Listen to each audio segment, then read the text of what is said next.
Good afternoon. A warmly welcome to our panelists and our audiences hearing us out today.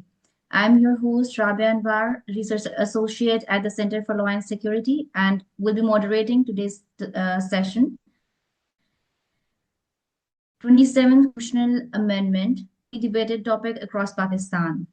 And this very pertinent subject matter, we have with us two very distinguished guests, Barrister Ahmed Pansota, who is a legal analyst and a practicing lawyer, and Mr. Rahman Azhar, Executive Director Class and Broadcast Journalist and Lawyer.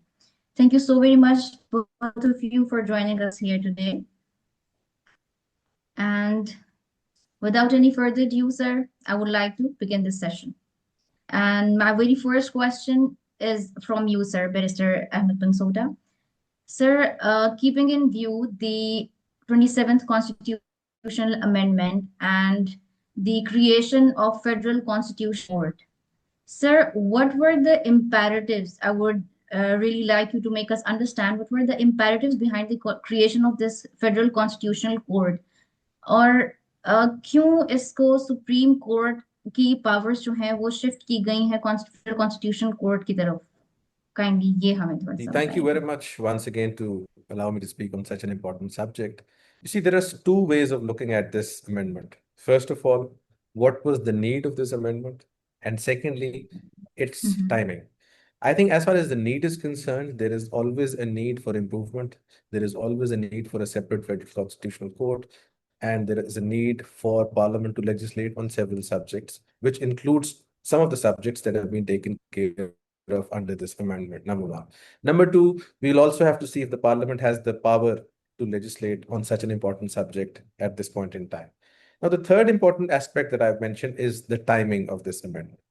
I think if we look at the substance of this amendment, I personally feel there were instances in the constitutional history of Pakistan where there was a strong voice which was raised as regards the constitution of a federal court, federal constitutional court, where, just like United States of America, we should have a separate court. And this was raised by lawyers, by the lawyer bodies, and, many other people. But then there was also a predominant opinion which felt that at this point in time, there was no need to bring this amendment. It should be on the cards, but it should be brought about at a time when the case pertaining to, the full court itself has already examined the vires of 26th Amendment. Now, prior to 27th Amendment, there was a 26th Amendment. And as far as that amendment is concerned, there was a consensus in majority of the judges that it should be looked at by the full court so that we are in a position to determine whether the Parliament had the capacity to pass this. And secondly, was it in line or in consonance with the independence of judiciary? And pursuant to that, 27th came. So I would also like to view 27th Amendment through the same prism. I feel that at some point in time, it should have been run by the very people who will be sitting as judges under these two amendments. So, first of all, as you must have seen that the two honorable judges who resigned yesterday, one of them had mentioned in his letter prior to the resignation that this should be looked at by the full court, so that the stakeholders, the actual stakeholders whom you're trying to reform, should also have their say. And this is not the first time it was supposed to happen. It has happened in the past as well. So I personally believe that the substance may not have a problem, except a few clauses which relate to immunity and other clauses. But as far as the actual operation or the modus operandi and the legislative intent is concerned behind all of this, that is something that that sort of reeks of a lot of things that I obviously would like to remain civil and say, okay, it's more appropriate as opposed to this. This is my initial take on the 27th. Very right, sir. Sir Rahman, I would like to ask you about the shifting of this constitutional jurisdiction from Supreme Court to the Federal Constitutional Court. Sir, do you believe it is reducing the powers of Supreme Court? And if it is so to what extent it has been done through this constitutional amendment? Definitely Rabia, जब आप एक court बना देते हैं, एक court already exist करती है, तो उस कोर्ट की पावर्स ही किसी और कोर्ट को जो है वो देंगे. सो एक चीज तो यहाँ पर जो है वो बड़ी क्लियर है कि सुप्रीम कोर्ट से बहुत सारे ऐसे इंपॉर्टेंट केसेस हैं और बड़ा हाई प्रोफाइल जो केसेस हैं वो अब सुप्रीम कोर्ट के जो बेंचेस हैं उनके सामने जाने की बजाय अब हम उन्हें देखेंगे कि वो फेडरल कॉन्स्टिट्यूशनल कोर्ट के अंदर जो है वो जाएंगे। तो एक चीज तो ये बड़ी क्लियर है कि जो सुप्रीम कोर्ट की एज इट इज पावर्स जो हैं, although it's part of the entire paradigm जो सुप्रीम कोर्ट का इस वक्त है, लेकिन जो जजेस के पास जो है वो पावर्स होती थी, या दोज जजेस who used to sit with the benches of the supreme Court, वो पावर्स जो हैं वो कम हो गई हैं। अब वो मैटर्स जो है वो उनकी ज्यूरिसडिक्शन से, जो लॉ में जो कॉन्सेप्ट है ज्यूरिसडिक्शन का, तो बेसिकली हुआ क्या है इस अमेंडमेंट के जरिए, जो सुप्रीम कोर्ट की ज्यूरिसडिक्शन को जो है वो लिमिटेड जो है वो कर दिया गया है। सो जब ज्यूरिसडिक्शन लिमिटेड हुई तो आपका एरिया ऑफ इन्फ्लुएंस, आपका एरिया ऑफ अथॉरिटी जो है वो भी कम हो जाता है। दूसरी चीज, एक चीज मैं ऐड करना चाहूंगा जो अहमद पंसोटा साहब ने बात की, कि देखिए ये जो 26th और 27th अमेंडमेंट है, ये दो क्लैशेस का जो है वो हम देख रहे हैं कि एक एंड रिजल्ट है। एक जो क्लैश था वो पार्लियामेंट वर्सेस जुडिशरी था, और वो पार्लियामेंट वर्सेस जुडिशरी जो है वो काफी देर से जो है वो चल रहा था, और वहां पर हमने देखा कि तकरीरें होती रही पार्लियामेंट के अंदर भी, और दूसरी तरफ जो है वो जजेस के जो है वो रिमार्क्स आते रहे, ये मीडिया में बड़ा वाइडली जो है वो रिपोर्ट होता रहा। So this has been going on for quite some time, जिसका नतीजा हमने ये देखा कि अल्टीमेटली जो है वो 26 पहले, और फिर उसके बाद जो है वो 27th अमेंडमेंट आई।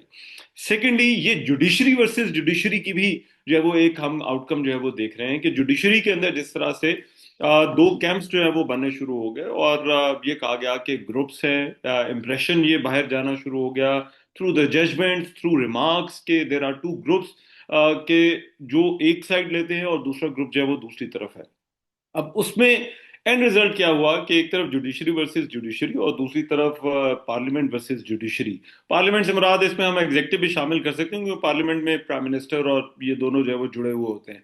सो उसका जो एंड रिजल्ट है वो ये 26th अमेंडमेंट और 27th अमेंडमेंट की जो सूरत में हमें निकलता हुआ नजर आ रहा है, और इससे डेफिनेटली द सुप्रीम कोर्ट और the judicial structure as we know, I think this is going to be change for ever. अगर ये लास्ट करती है तो ये फिर जो है वो सुप्रीम कोर्ट की वर्किंग, हमारी कोर्ट्स की वर्किंग जो है वो हमेशा के लिए जो है वो चेंज हो जाएगी।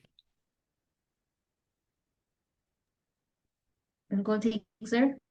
अच्छा,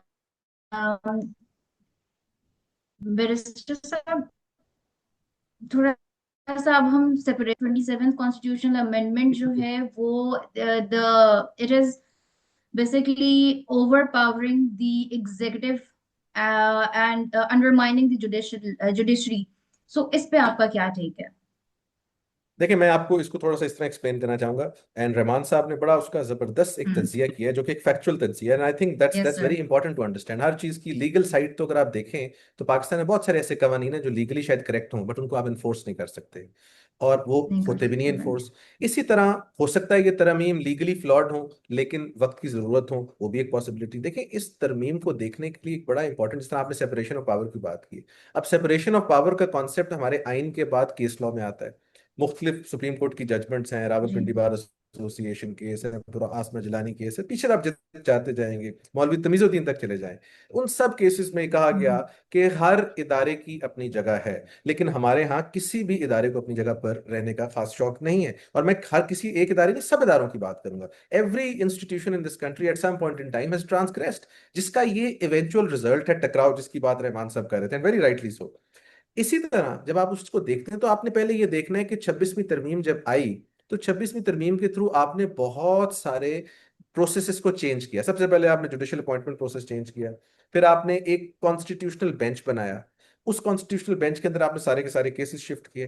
पाकिस्तान के बहुत सारे ऐसे जजेस जो कि सुप्रीम कोर्ट के जजेस थे, उनको एक तरह टेक्निकली इरेलेवेंट हो गए, because then they were only hearing cases related to the actual law itself, not the constitution.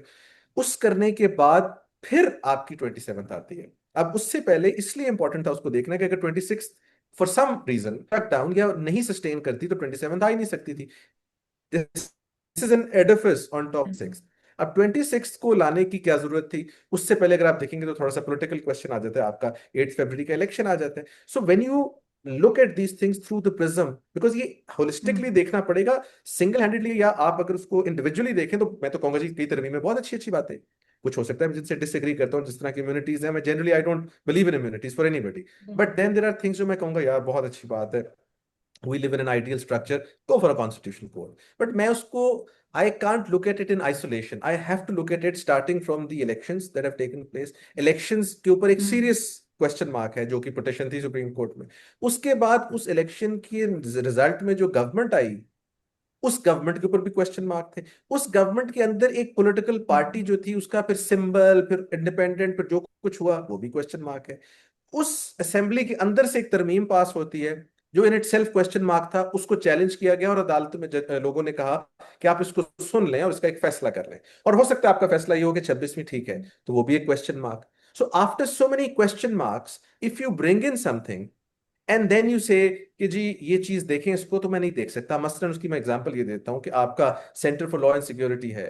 अब मैं यहाँ बैठे बैठे आपके सेंटर में किसी आदमी को हायर करूं, वो बेशक हार्वर्ड ग्रेजुएट हो या ऑक्सफोर्ड का ग्रेजुएट हो, मैं कहूँ नहीं ये बंदा बहुत टॉप है, बट मिस्टर रहमान और somebody else will say कि no, we are the ones who are supposed to hire, हम हायर करेंगे, ये प्रोसेस से है। या कल को एक आदमी उठ के कहे जी मैं सीएसएस तो नहीं किया हुआ but I can be an exceptional police officer, तो आप ये तो नहीं कहेंगे कि आप उसको पुलिस ऑफिसर की नजर से देखना शुरू कर देंगे। आप पहले उसकी डिग्रीज देखेंगे, उसका देखेंगे उसने इम्तिहान दिया, फेल तो नहीं हुआ, क्या हुआ, and so on and so forth. I can give you so many examples. So ये अगर तो हमने इसको एक्सेप्ट करना है कि जैसे तैसे करके ये चीजें हो गई हैं, तो फिर तो 27वीं तरमीम के अंदर there are brighter sides that we can look at. But if we look at it, this amendment from the point of view of the previous amendments and the previous conduct and the previous Supreme Court judgments and the previous era, which includes 2 or 3 Chief Justices, तो फिर मेरा, यानी मैं थोड़ा एक holistic बात कर रहा हूँ। जहां तक अगर इसको हमने तरमीम मानना है और एक वैलिड तरमीम मानना है, तो ऑफ कोर्स कोई भी इससे डिसएग्री नहीं करेगा, एक फेडरल कॉन्स्टिट्यूशन कोर्ट एक अच्छी चीज है,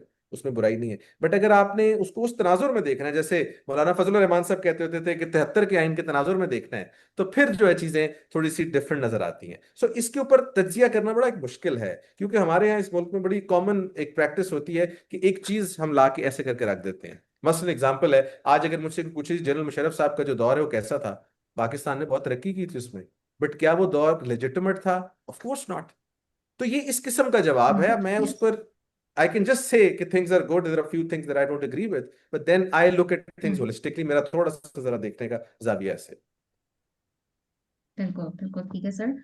sir now sir Rahman sir, अभी आपने मेंशन किया था कि जब आपकी पावर, जब आपका नया कोर्ट जो है आप बनाते हैं, तो आपकी कुछ पावर्स जो हैं ऑब्वियसली वो शिफ्ट हुई हैं सुप्रीम कोर्ट से towards the federal constitutional court. Sir could you please elaborate more on this कि क्या क्या पावर्स जो हैं वो सुप्रीम कोर्ट की डोमेन से लेकर फेडरल कॉन्स्टिट्यूशनल कोर्ट तक शिफ्ट हुई हैं? देखिए, एक तो जो कॉन्स्टिट्यूशनल Specifically. मैटर्स हैं, जो आइन की इंटरप्रिटेशन से रिलेटेड जितने मैटर्स हैं, वो अब कॉन्स्टिट्यूशनल फेडरल कॉन्स्टिट्यूशनल कोर्ट के अंदर जो है वो जाएंगे। और बिल्कुल। जैसे मैंने पहले कहा कि इसका मतलब ये है कि हमारे यहाँ जो पॉलिटिकल केसेस होते हैं, जिस तरह से आर्टिकल 63A वाला केस था, प्लस से प्रेसिडेंट की पावर्स को जो है वो कोई क्वेश्चन करता है कि वो असेंबली डिसॉल्व कर सकते हैं या नहीं कर सकते। फिर प्राइम मिनिस्टर की पावर को जो है वो, अगर कोई जो है वो चैलेंज करता है कि क्या कोई अपॉइंटमेंट जो है वो हो सकती है या नहीं हो सकती है। और जो भी आइन से रिलेटेड जितने भी सवालात होंगे वो अब इस फेडरल कॉन्स्टिट्यूशनल कोर्ट में जाएंगे। और जितने एपिलेट मैटर्स होंगे वो अब सुप्रीम कोर्ट के अंदर जो हो जाएंगे। तो एक मोटी मोटी सी डिवीजन है, ये जारी बात है। इसके बाद आगे और भी मामला चलेंगे एज सिस्टम जब ये चलेगा। तो क्योंकि जब 26वीं आईनी तरमीम आई थी, 26th अमेंडमेंट, तो उस वक्त भी बहुत सारे केसेस के हवाले से चला था कि ये केस जो है वो कहाँ पर जाएगा, क्या ये केस कॉन्स्टिट्यूशनल कोर्ट के अंदर जाएगा या फिर जो है वो रेगुलर बेंच के जो है वो सामने लगेगा। तो ये अदालतों के अंदर बहस रहती है। लेकिन मेरा ख्याल है कि उसका फैसला जो है वो भी जो है वो होगा। I think there will be more controversies about what registrar says. वो रजिस्ट्रार जो है वो कहाँ पर जो है वो केस लगाते हैं। सो आई थिंक ये मेरा ख्याल है पाकिस्तान में एक जो बहस है वो आइंदा चलती रहेगी। लेकिन मोटी डिवीजन ये है कि जो एपिलेट मैटर है जो अभी इस वक्त आएगा वो सुप्रीम कोर्ट के सामने जाएगा, और जो दूसरा मैटर है वो जो related to the interpretation of the constitution laws, वो अब जो है वो इस फेडरल कॉन्स्टिट्यूशनल कोर्ट के जो है वो सामने आएंगे। सर थोड़ा लेकिन सा, जी हाँ जी बताएं। सर थोड़ा सा काइंडली इस पे इलैबोरेट करिएगा कि अपॉइंटमेंट ऑफ जजेस और ट्रांसफर ऑफ जजेस का जो एक क्लॉज है इसमें, वो उस जी पे थोड़ा सा सर हमें गाइड करें कि मतलब how this constitution is undermining the judicial independence in this case. I think जो दो दो तरह से है। एक तो ये कि जो 26th अमेंडमेंट है वो ऑलरेडी, क्योंकि उस पर जो है वो बहुत ज्यादा बात हो रही थी, फुल कोर्ट बुलाने का जो है वो कहा जा रहा था। और वहां पर फुल कोर्ट की जगह अगर अब कॉन्स्टिट्यूशनल कोर्ट के सामने मैटर जाता है तो आर्गुमेंट तो यही था कि एक कोर्ट जो है वो कैसे डिसाइड करेगी कि क्या वो खुद जो है वो उसकी जो रीजन टू एग्जिस्ट है वो जस्टिफाइड है या नहीं। ये हम्म मुझे याद आ जाता है कि जब जो है वो गालिबन, correct me if I am wrong, पर छोटा साहब जरा ज्यादा बारीकी से इन मामलों को देखते हैं, नुसरत भुट्टो केस का जब फैसला आने वाला था तो उस वक्त जो है वो कोई जजेस की यही कंसिडरेशन जो है वो चल रही थी मार्शल लॉ के हवाले से। तो ज़ियाउल हक साहब ने कुछ तरमीम की थी, पावर्स जो है वो दी थी। तो जो ए के बरोही थे उस वक्त, वो फिर वो जज साहबान के पास गए और उन्होंने कहा कि अगर आप ये जो है वो मार्शल लॉ के हवाले से या प्रेसिडेंट की पावर्स के हवाले से फैसला करते हैं तो टीम के तहत आप जो है वो इस कोर्ट के अंदर जो है वो बैठे हुए हैं। तो ये तो पाकिस्तान की हिस्ट्री के अंदर एपिसोड जो है वो हमने रिपीट होती हुई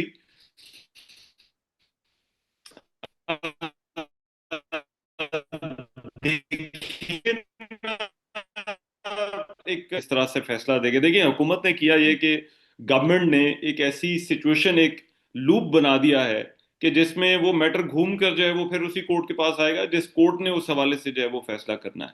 तो इसलिए जो है वो it's it's a very complicated situation for anyone to understand कि अगर एक जज के हवाले से ही जो है वो मैटर है और वो जज ही उसमें जो है वो फैसला करेगा तो फिर ये कैसे जो है वो पूरा जो है वो सिस्टम चलेगा। फिर फेडरल कॉन्स्टिट्यूशनल कोर्ट में और ट्रांसफर ऑफ जजेस में भी ये मामला है कि वो जजेस जिनको हुकूमत पिक कर रही है या जिनको हुकूमत ट्रांसफर कर रही है, उन जजेस से कैसे एक्सपेक्ट किया जाएगा कि वो जजेस जो है वो गवर्नमेंट के जो मैटर्स हैं वो जब उनके सामने आएंगे, हुकूमत के मैटर, एग्जीक्यूटिव के मैटर, पार्लियामेंट के मैटर्स जब उनके सामने आएंगे तो वो वहां पर कोई एडवर्स डिसीजन दे सकेंगे या नहीं।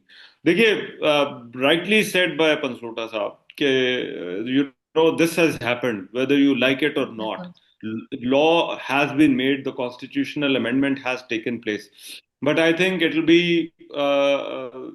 on those judges now जो फेडरल कॉन्स्टिट्यूशनल कोर्ट के अंदर बैठे हैं या फिर जो है वो ट्रांसफर होकर जो है वो दूसरी कोर्ट्स के अंदर जाते हैं, कि वो अब अपने फैसलों के जरिए जो है वो क्या कहते हैं, whether they give decisions and judgments which are also adverse to government and without any bias or not. I think that will be the main parameter from now on कि ये जो जजेस हैं, जो ये अमेंडमेंट हुई है वो ठीक हुई है या गलत हुई है। तो आई थिंक दैट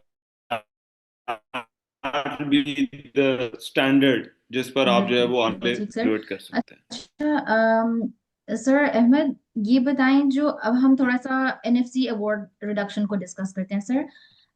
कुछ जैसे 18th कॉन्स्टिट्यूशनल अमेंडमेंट को टू सम एक्सटेंट रिपील करके पावर्स प्रोविंसेस की लेकर वापस दी गई हैं सेंटर को, including the welfare, population and education ministries.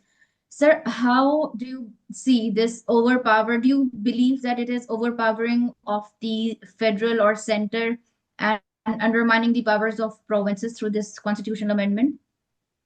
In the presence of 18th Amendment, yes, what you're saying is right. And I think 18वीं तरमीम को अगर कोई रोल बैक करने की कोशिश की जाएगी तो 18वीं तरमीम इज बेसिक, मैं समझता हूँ इस कॉन्स्टिट्यूशन की जो सबसे खतरनाक और इम्पोर्टेंट तरमीम है वो 18वीं है। और वो खतरनाक मैं इसलिए नहीं कह रहा कि उसका कोई मुल्क को नुकसान है, वो मैं हम्म खतरनाक इसलिए कह रहा हूँ कि वो पास होना भी बहुत मुश्किल थी और जब हो गई अब रोल बैक होना भी बहुत मुश्किल है, बिकॉज हम्म आपने provincial autonomy for the first time उसमें दी।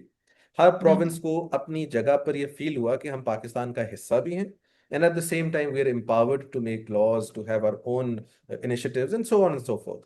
तो वो बहुत इंपॉर्टेंट था, specially provinces like KP and Balochistan and even Sindh to an extent. पहले ये समझा जाता था कि पाकिस्तान की डेफिनेशन इज पंजाब, तो उस चीज को डिस्पेल किया गया। अब जब आपने एनएफसी अवार्ड लेके आ रहे हैं और ये सारी इसके अंदर चेंजेस ला रहे हैं तो उससे इम्पैक्ट शायद ये जा रहा है कि किसी एक प्रोविंस के लिए या किसी एक प्रोविंस की जो पॉलिसी मेकिंग में लोग बैठे हुए हैं वो इस सारी चीज को डिसाइड करें। बिकॉज देखा जाए तो एनएफसी अवार्ड एक ऐसी चीज है जिसमें आप जो सूबे हैं उनको चाहते ना चाहते हुए, it's just like pocket money that you fixed for your sons, but let's say one of your sons you don't like, you can't take that away unless it is codified ना, तो आप उसको ले नहीं सकते। सो ये उस किस्म की पॉकेट मनी की रिडक्शन है, लेकिन उस पॉकेट मनी रिडक्शन का एक नुकसान भी हो सकता है, और वो नुकसान चांसेस भी हैं कि वो बच्चा जो है वो रिबेलियस हो सकता है, वो सूबा रिबेलियस हो सकता है, या वो सूबा रिएक्ट कर सकता है जिसके साथ आप ये काम करें। और साथ साथ आप ये भी कोशिश जब करेंगे, और आप ऑलरेडी क्रिटिसिज्म आता है कि जी पंजाब में बहुत ज्यादा है, जिसको भी यूज किया जाएगा कि जी हम पंजाब का भी कट करके डालेंगे, but then once again you are going to be in a position to decide किस सूबे को आपने कितना देना है, क्योंकि टिक हो सकते हैं। और जिस तरह रहमान साहब ने कहा कि जजेस ने अपना खुद डिसाइड करना है, इस तरह फिर ये सूबे जो कि एम्पावर्ड हैं इस वक्त, वो अपना खुद डिसीजन लेंगे, और चांसेस ये हैं कि कई सूबे थोड़े सख्त डिसीजंस ले सकते हैं। उस चीज को सर्कमवेंट करने के लिए एनएफसी अवार्ड को भी बड़ा तरीके से रिविजिट करना होगा, और अगर अब आपने आईनी तरमीम के बाद रिविजिट करना ही है, तो फिर आपको एक लीगली सस्टेनेबल क्राइटेरिया जिसकी बेसिस पर आपने वो सारी की सारी जो डिस्बर्समेंट है वो करनी है, वो आपको करनी पड़ेगी, और वो criteria will then have to be accepted by the provinces and nation of course. आपको मैं अमेरिकन कॉन्स्टिट्यूशन की एग्जांपल देता हूँ, रहमान साहब तो वहां से पढ़े हुए, बीएनएलएम भी किया हुआ इन्होंने, कि जब ये अमेरिकन कॉन्स्टिट्यूशन बन रही थी तो इस अमेरिकन कॉन्स्टिट्यूशन के हर आर्टिकल को अखबार में छापा जाता, अखबार में छापने के बाद लोग उस पर अपनी राय देते थे, और इवन देन 60-40 पर ये कॉन्स्टिट्यूशन बनी थी। 60% of the people voted for these articles and 40 against them, initial constitution जो थी। अब जब कॉन्स्टिट्यूशन के ऊपर लोगों की भी राय ली जाए, और उसका प्रोसेस इतना साफ और शफाफ, और हमारे यहाँ जब ये चेंजेस आएंगी और इतनी ब्लेटेड चेंजेस हैं, लेकिन उनके पीछे लेजिटिमेसी कोई नहीं है, या उनके पीछे अगर है भी तो क्वेश्चनेबल है, तो फिर इतने सख्त फैसले जो हैं उनको उसमें किसी किस्म की प्रॉब्लम आ सकती है। तो आपने साइनी तरमीम से ये किया होता ना जी, कि छोटे मोटे काम कर लिए होते, कि कोई फंडिंग ऊपर नीचे करी, या कोई आइन के अंदर ऐसी तरमीम करते जिसका इम्पैक्ट शायद इतना ग्रेव ना होता, तो फिर इस पर लड़ाई झगड़े का चांस कम था। इस तरमीम से प्रोविंसेस की आपस में हारमोनी का ख्याल करे कि किसी भी तरह ये हारमोनी डिस्टर्ब ना हो, because पाकिस्तान खुद तो कुछ नहीं है, पाकिस्तान इन सूबों की जो एक है वो पाकिस्तान है। पाकिस्तान बात, इट्स नॉट कोयटा और पेशावर और कराची और Lahore, it is a combination of these all places and then Gilgit Baltistan. So ये जो चीज है इसको इंश्योर करना बहुत जरूरी है। Right Sir, now I would like to conclude this session and with this last question. Sir, आप इसकी long term implications क्या देखते हैं on the judicial system of Pakistan and especially in the context of accountability? जो इसमें कुछ जैसे immunity दी गई है, अहमद मंसूरा साहब ने जैसे जिक्र भी किया कि टू द हायर ऑफिशियल्स, इसके कॉन्टेक्स्ट में और overall judicial system of Pakistan पे इसके लॉन्ग टर्म इम्प्लीकेशंस आप क्या देखते हैं sir? First of all sir Rahman and then sir Ahmad Mansoora. I think there is a huge question mark how long this constitutional amendment survives. और क्योंकि ऑपोजिशन पहले कह चुकी है कि अगर इस तरह की कोई कॉन्स्टिट्यूशनल अमेंडमेंट अगर जब पावर में आएंगे तो जो है वो इसको जो है वो बदल देंगे। और हमने पाकिस्तान की तो कॉन्स्टिट्यूशनल या पॉलिटिकल हिस्ट्री में यही देखा है कि ऐसा होता है। और ये जो पावर है ये इट कीप्स चेंजिंग हैंड्स। तो आई थिंक इट डिपेंड्स, जब तक जो है वो ये जो करंटली जो पॉलिटिकल पार्टीज जो पावर के अंदर हैं जब तक ये हैं तब तक जो है वो चलेगा। And it will alter the judicial structure, it will alter the military structure administratively, और इसकी जो चेंजेस हैं वो बहुत ज़्यादा हैं। लेकिन आई थिंक जो अपोजिशन है वो ये कह चुकी है कि जब वो पावर में आएगी तो वो इसको अनडू करेगी। अगर ये यूनानिमस होती लाइक 18th अमेंडमेंट तो शायद मामला इससे मुख्तलिफ होते। Sir please. मेरा अपना व्यू इस पर यह है कि हमारी जो इंडिपेंडेंस ऑफ जुडिशरी, एक तो है ना जी वो बातें जो किताबों में लिखी हैं कि वो इफेक्ट हुई है, वो तो खैर मैं उस पर एग्री करता हूँ इफेक्ट होगी, but the quality of judiciary भी बहुत इफेक्ट होगी। बिकॉज टेक्निकली स्पीकिंग जो हम देख रहे हैं इन अमेंडमेंट्स के बाद, पाकिस्तान के कुछ ऐसे जजेस जिनके ऊपर कंसेंसस है, हमारा होना जरूरी नहीं है, इंटरनेशनल कंसेंसस है कि they are probably one of the best, वो सारे जा रहे हैं। विच आई मीन लाइक मैं अपना व्यू ना भी दूं, रहमान साहब ना भी दें, आप ना भी दें, आई एम श्योर जो 2 जजेस जिन्होंने रिजाइन किया है वो ये फील करते हैं। उन्होंने तो लिख दिया अपने खत में कि 27वीं तरमीम से वो अग्री नहीं करते। कानून भी उनको हमारे से ज्यादा पता है, आइन भी ज्यादा पता है, उसकी तशरीह भी वो करते रहे। तो that means there is seriously something wrong with that. Plus अगर मजीद इस्तीफे आते हैं या कुछ किस्म की बात आती है तो that basically cast a shadow of doubt on this amendment. So मेरा अपना जाती नजरिया और व्यू ये है कि इससे जुडिशरी का जो एक आप समझ लें कि वो एक लेवल है that will go down, independence तो बात की बात है, और एक क्वालिटी ऑफ जजमेंट्स जो है वो भी इफेक्ट होगी। और और जो आपकी अब जजेस सामने आते हैं, बिकॉज अब आपकी जजेस की अपॉइंटमेंट में गवर्नमेंट इंटरफेरेंस बहुत ज्यादा हो गई है, जो कि पहले नहीं थी, पहले एक नहीं प्रोसेस डिफरेंट था। जी उसमें फिर अब आपको I think it's going to be more of bureaucracy as oppose to बिल्कुल सर, जुडिशरी। लाइक पोलिटिसाइज हो जाएगी वो टू सम एक्सटेंट, राइट? मैंने पोलिटिसाइज नहीं कहा जी, मैंने जो कहना था वो कह वेरी दिया। चलें, ठीक है। Thank you so very much sir for joining. Thank you. Grateful जी, Thank you, always a Ahmed. Thank pleasure, you so much. always a Allah pleasure। Thank Hafiz. you. Thank you sir, thank you sir।